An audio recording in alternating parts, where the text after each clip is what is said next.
कर्पूरगौरं करुणावतारं संसारसारं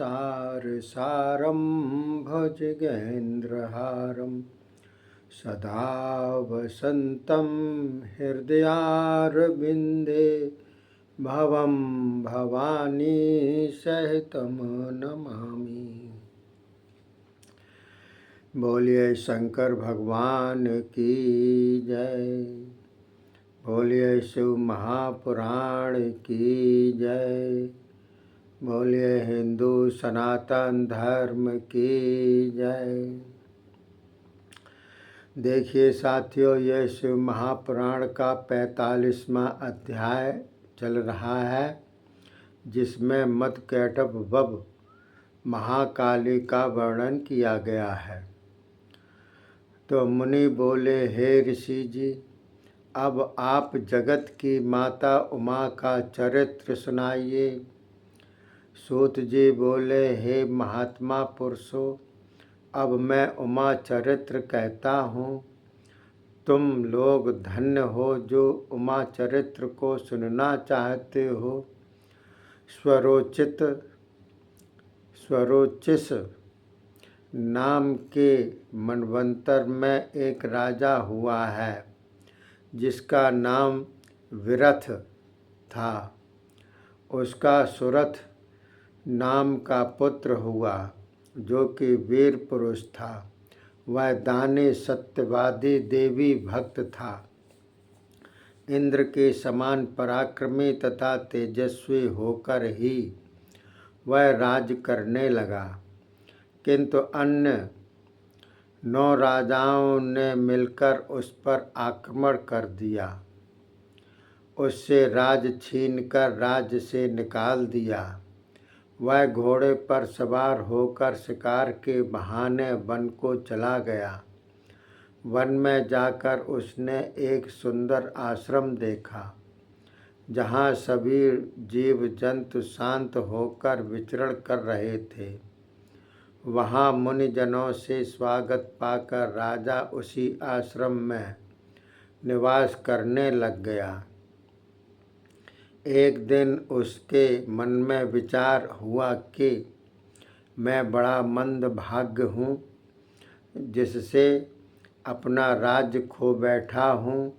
ठीक उसी समय एक वैश्य भी वहाँ आ पहुँचा। राजा ने उसे दुखी देखकर दुख का कारण तथा उसका नाम आदि पूछा। उस वैश्य ने राजा को प्रणाम किया, फिर आँखों में पानी भरकर बोला, हे राजन, मैं एक धनाढ्य कुल से उत्पन्न हुआ समाधि नाम का वैश्य हूँ। मुझे अपने पौत्रादि को ने धन के लोभ में पड़कर घर से निकाल दिया। इसी कारण मैं इस वन में आ पहुँचा हूँ। अब तो मैं लोगों को अपना भी नहीं समझता और उनकी कुशलता भी नहीं चाहता। राजा बोला, किंतु तेरा प्रेम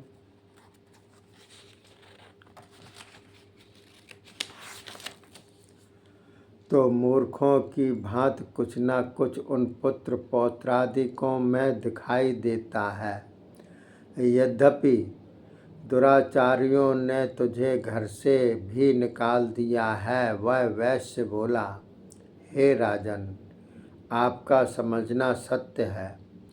इस प्रकार राजा और वैश्य परस्पर बातचीत करते करते दोनों मेधा ऋषि के पास पहुँचे।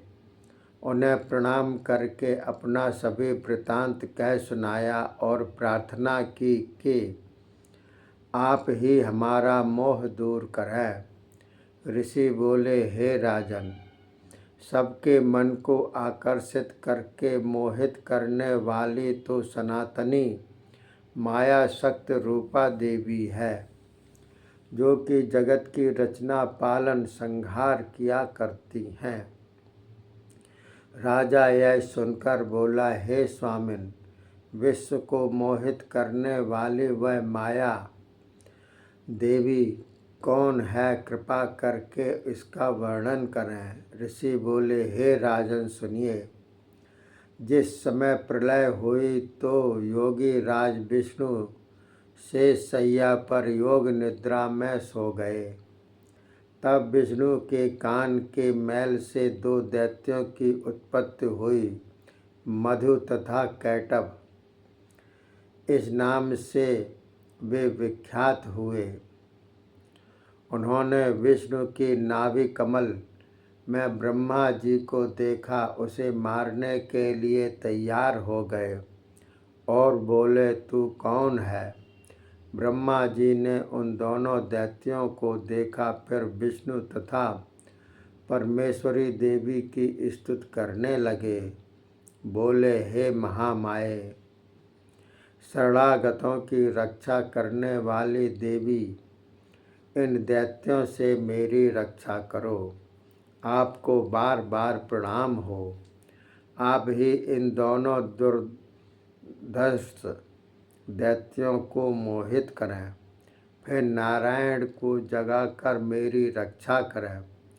मुनि बोले, ब्रह्मा जी की इस प्रार्थना द्वारा ही महामाया फागुन शुक्ल पक्ष की द्वादशी को प्रकट होकर महाकाली नाम से प्रसिद्ध हुई और आकाशवाणी करके कहा कि हे ब्रह्मा जी, तुम भय मत करो, मैं युद्ध द्वारा इन दोनों का वध करके तुम्हारी रक्षा करूंगी। इस प्रकार कहकर विष्णु जी के मुख तथा नेत्रों से प्रकट होकर ब्रह्मा जी को साक्षात उस देवी ने दर्शन दिए। तभी जनार्दन भगवान भी जग गए। उन दोनों दैत्यों को विष्णु ने भी देखा। क्रोध में आकर 1000 वर्ष पर्यंत उन दोनों से बाहुयुद्ध करते रहे। इसके बाद महामाया के प्रभाव से मोहित हुए दोनों दैत्य विष्णु से बोले, हे विष्णु, तुम मनचाहा वर मांग लो। विष्णु बोले, यदि तुम वर देना चाहते हो तो यह वर दो कि तुम दोनों मुझसे मारे जाओ। यह सुनकर दैत्य बोले, जिस पृथ्वी पर जल दिखाई न दे उसी स्थान पर तुम हमको मार सकोगे। बहुत अच्छा। यह कहकर भगवान ने चमकता सुदर्शन चक्र उठा लिया और उन्हें अपने जंघाओं पर लिटाकर उनके सिर काट दिए। बोलिए शंकर भगवान की जय। अगला है महालक्ष्मी अवतार की कथा। ऋषि कहने लगे, दैत्यों की कुल में रंभासुर नाम का एक श्रेष्ठ दैत्य हुआ था। महेश नामक महापराक्रमी उसका पुत्र हुआ।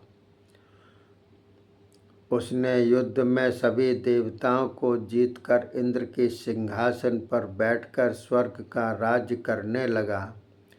तब दुखी होकर देवता ब्रह्मा जी के साथ विष्णु भगवान तथा शंकर जी के पास पहुँचे। देवताओं से सभी वृत्तांत सुनकर विष्णु तथा शंकर जी को क्रोध उत्पन्न हुआ। तब उन दोनों के मुख से तथा देवताओं के शरीर से एक तेज उत्पन्न हुआ। वही तेज सबका मिलकर एक स्त्री का रूप धारण करके प्रकट हो गया। तब उसे देखकर प्रसन्न होते हुए देवताओं ने अनेकों आयुध तथा आभूषण दिए, जिन्हें धारण करके उस देवी ने महान अट्टहास करके गर्जना की। उस गर्जना द्वारा पृथ्वी आकाश भर गए। तब देव शत्रु दैत्यों ने उस शब्द को सुनकर अपने अपने हथियार उठा लिए।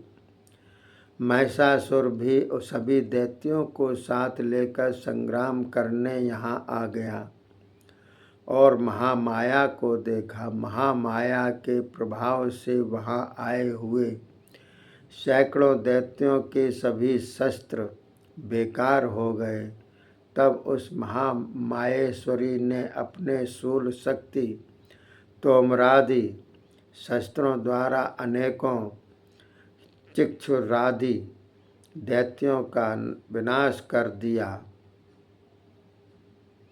तब दैत्यों के मर जाने पर महिषासुर भी देवी के श्वास से उत्पन्न हुए देवताओं को मारने लगा। उनके मारे जाने पर वह दैत्य देवी वाहन सिंह की ओर भागा। यह देखकर देवी एकदम क्रोध में आ गईं। तब वह पराक्रमी दैत्य अपने खुरों द्वारा पृथ्वी को तथा सींगों द्वारा पर्वतों को उखाड़ उखाड़ कर फेंकने लगा।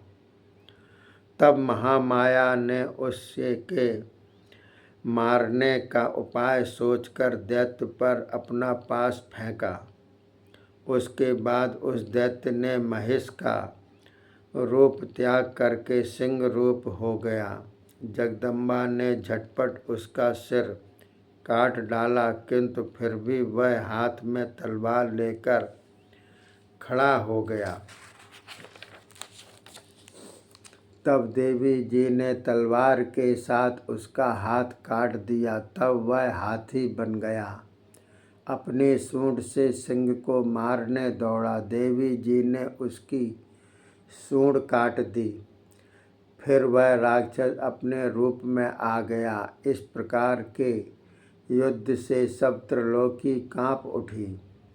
जीव दुखी हो गए। देवी जी ने क्रोध में आकर उस दैत्य से कहा, अरे नीच नष्ट बुद्धि, तू तो व्यर्थ में ही मेरे साथ हट कर रहा है। त्रिलोकी भर में कोई भी मेरे सामने नहीं टिक सकता। यह कहकर महामाया ने उछलकर उसे अपने पैरों से कुचल डाला और उसका ग्रीवा में अपना त्रिशूल बीध दिया, जिससे वह पृथ्वी पर सदा के लिए सो गया। हाहाकार करते हुए उसके सभी गण इधर उधर भाग गए। इंद्रादिक देवताओं ने आकर देवी की स्तुति की। गंधर्व गाने लगे, अप्सराएं नाचने लगी। बोलिए शंकर भगवान की जय। आगे धूम्रलोचन चंडमुंड बीज वध का वर्णन किया गया है। ऋषि बोले, शुंभ निशुंभ नाम के दो दैत्य परम पराक्रमी हुए, जिनके तेज से चराचर त्रिलोकी काँप उठी। उन दोनों से दुखी होकर सभी देवता हिमाचल पर जगत की जननी श्री पार्वती जी के पास पहुंचकर उन्हें प्रणाम स्तुति करके बोले, हे भवानी महेशानी, आपको प्रणाम, हमारी रक्षा करें। तब देवताओं की स्तुति सुनकर गौरी बोली, तुम लोग किसकी स्तुति कर रहे हो? इतना कहने के बाद उस गौरी के देह से एक कुमारिका प्रकट हो गई। तब देवताओं के देखते देखते गौरी जी से उसने कहा, हे मातेश्वरी, सभी स्वर्गवासी देवता मेरी ही स्तुति कर रहे हैं। तब उस कुमारी का नाम शरीर कोश से निकल कर के कारण कोश की तथा प्रकट होने के कारण मातंगी प्रसिद्ध हुआ। फिर उसने देवताओं से कहा, तुम डरो मत, मैं अकेली ही तुम्हारा कार्य करूँगी। इतना कहकर देवी अंतर्ध्यान हो गई। फिर शुंभ निशुंभ के दो सेवकों ने ज्यों ही उसके रूप सौंदर्य को देखा तो मोहित हो गए। अपने राजा शुंभ निशुंभ के आगे उसके रूप की प्रशंसा करते हुए बोले, एक बड़ी सुंदरी स्त्री हिमाचल के शिखर पर सिंहवाहिनी होकर निवास कर रही है। देव कन्याएं तो उसके आगे सेविका रूप हैं। त्रिलोकी में कोई भी उसके समान सुंदर नहीं। वह नारी रत्न है। हे राजन, आप तो रत्न भोक्ता हो। वह नारी रत्न तो आपके महलों में होनी चाहिए। यह सुनकर उन असुरों ने सुग्रीव दैत्य को बुलाकर उस सुंदरी को ले आने के लिए तुषार पर्वत पर भेजा।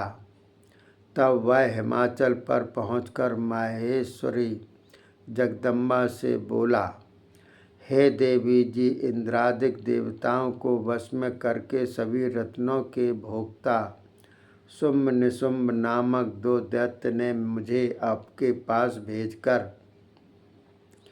कहा है कि तुम स्त्री रत्न हो, हम दोनों में से किसी एक के साथ आकर विवाह कर लो। इतना सुनकर देवी जी ने कहा, हे दूत, तुम सत्य कह रहे हो। शुंभ निशुंभ दोनों पराक्रमी वीर हैं, किंतु मैंने एक प्रतिज्ञा कर रखी है, जो वीर मुझे युद्ध में जीत लेगा मैं उसके साथ विवाह करूंगी।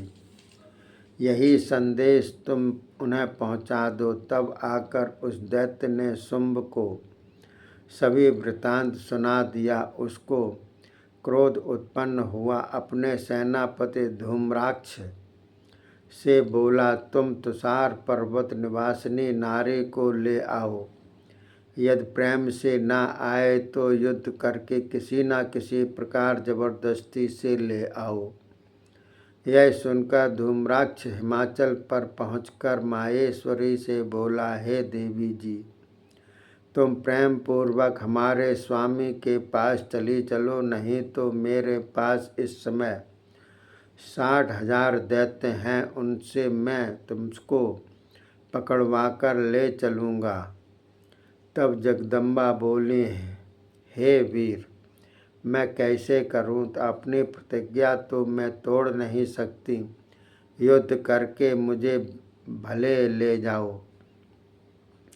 तब धूम्रक्ष शस्त्र उठाकर मारने के लिए ज्यों ही दौड़ा, त्यों ही देवी जी ने हुंकार शब्द द्वारा उसे भस्म कर दिया। उसके भस्म हो जाने पर देवी जी के वाहन सिंह ने क्रोध में आकर उसकी सेना के राक्षसों को भक्षण कर लिया और कुछ भाग गए।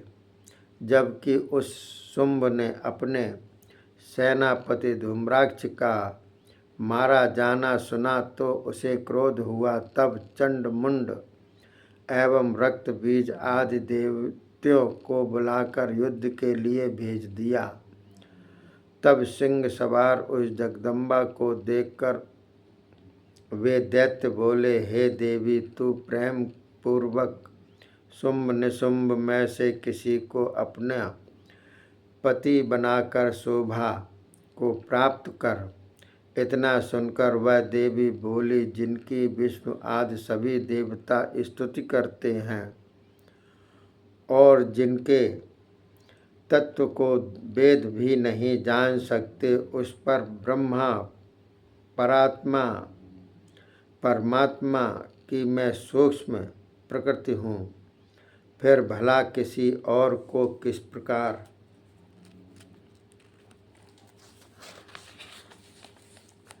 पति बनाऊं? हे दैत्य लोगों, यदि कुछ शक्ति है तो मुझे विजय करके ले जाओ। तब दैत्य बोले, हे देवी जी, हम तुमको एक अबला नारी समझकर मारना नहीं चाहते, किंतु तू स्वयं ही मरना चाहती है, इसलिए अब तैयार हो जा। यह कहकर बाणों की वर्षा करने लगे। तब युद्ध में देवी ने चंडमुंड बीज आदि सभी दैत्यों को अपने खड्ग द्वारा वध कर दिया। देवी शत्रु होते हुए भी उन दैत्यों ने देवी के भक्तों की गति प्राप्त की। बोलिए शंकर भगवान की जय। शिव महापुराण की जय। हिंदू सनातन धर्म की जय। अगला 48वां अध्याय चलेगा, जिसमें सरस्वती देवी का प्रकट होना बतलाया गया है। तब तक के लिए धन्यवाद। जय हिंद, जय भारत।